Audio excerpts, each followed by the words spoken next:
Hey everybody, Mr. Youngman here, and today we're going to be quickly going over the exporting media assignment on Google Classroom. Let's go ahead and get started by downloading our Premiere Pro project file. Just clicking on the link at the bottom of Google Classroom, going to the three dots at the top right of the screen, selecting Open a New Window, and then finally going to the download button at the top right. Now we'll get our download started.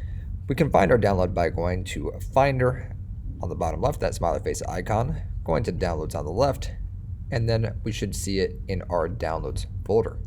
If we don't see it in our Downloads folder, we can first check to make sure we're on the correct view. So go to List View at the top, it's these dots and lines, and then we can just go ahead and click on Date Added a couple times, and then after we hit Date Added a couple times, then we should see Exporting Media appear at the top of our downloads. We'll go ahead and open that project file by double clicking on it, or in my case I'm going to hold Control, click on the project file, let go of Control, do Open With, and select Adobe Premiere Pro 2021. If you're watching this in the future from this recording, we may be on a different version of Adobe, but as of the year 2023, we are standardized on Adobe Premiere Pro 2021. So that's going to take just a moment to open on up here. Now while this is loading, let's take a minute to discuss why it's important we know how to export. Exporting is the process of turning our finished edit into a shareable video. If we do just a regular file save or file save as, that's creating a Premiere Pro project file, which we cannot share with other people. They will not be able to view our video. So it's very important that we learn how to export so we can share our video with the broader world. If we take a look at this Premiere Pro project file and just go to the timeline down here, we can scrub to the beginning and we'll just see that this is a countdown, an old-fashioned film counter. So we're just playing that through, just a plain old countdown. The content of this video clip isn't too important, but what is important is that we learn how to share it with the world.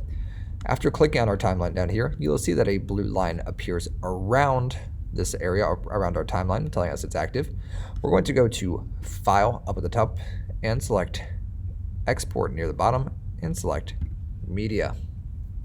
Now for those of you who are unfortunate enough to be on Adobe Premiere Pro 2022, this is a slightly different process. A lot of the same settings do apply, so just kind of look for the broader category such as Format Preset, and you probably will find them somewhere on your screen. For those of us following along with Adobe Premiere Pro 2021 though, we're going to go to our format and we're going to make sure that we have H.264 selected. Not H.264 Blu-ray, but H.264. We're going to select that option. Under Preset, we're going to click on Preset, and we're going to go to Twitter 1080p Full HD. We'll go ahead and click on that, and that will apply the correct settings to our finished video. Lastly, we're going to go to the output name where it says Exporting Media, click on that blue text. We'll go to Desktop, find our folder on our desktop, and we will just export this into our Premiere Pro folder if we do have one. If we don't have a Premiere Pro folder, we can create one at this time by selecting a new folder and just typing in Premiere Pro. I'm going to go ahead and hit create, and then we'll just place this file right into Premiere Pro. Now before we go ahead and hit save, we do want to make sure that we are giving this a good name, especially if we're doing this for a project rather than just this assignment. So at the top, I'm going to call this Exporting Media is fine for now, but I will add dash my last name, or in your case, you'll add your own last name here. So Exporting Media dash your last name. We'll go ahead and select Save. Now we're not quite done yet because we actually have to hit the export button, otherwise this won't do anything.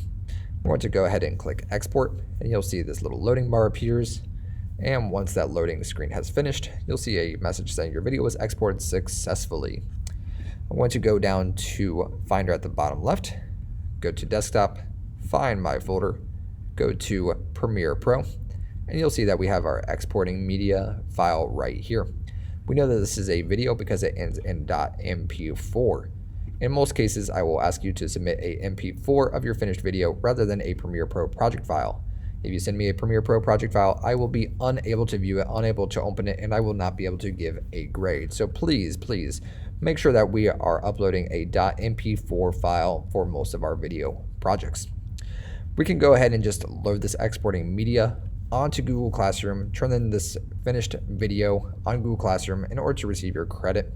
It is usually good practice to watch through and make sure that it looks correct first. So we can do that just by clicking on the video file, pressing spacebar. You can just see what that looks like. So I've verified that this looks the way I want it to. I'll hit spacebar again, and I'll just go ahead and load that onto Google Classroom the same way we upload any Photoshop assignment or most other assignments for class. That'll do it for this one, and I will catch you all in the next one. Bye now.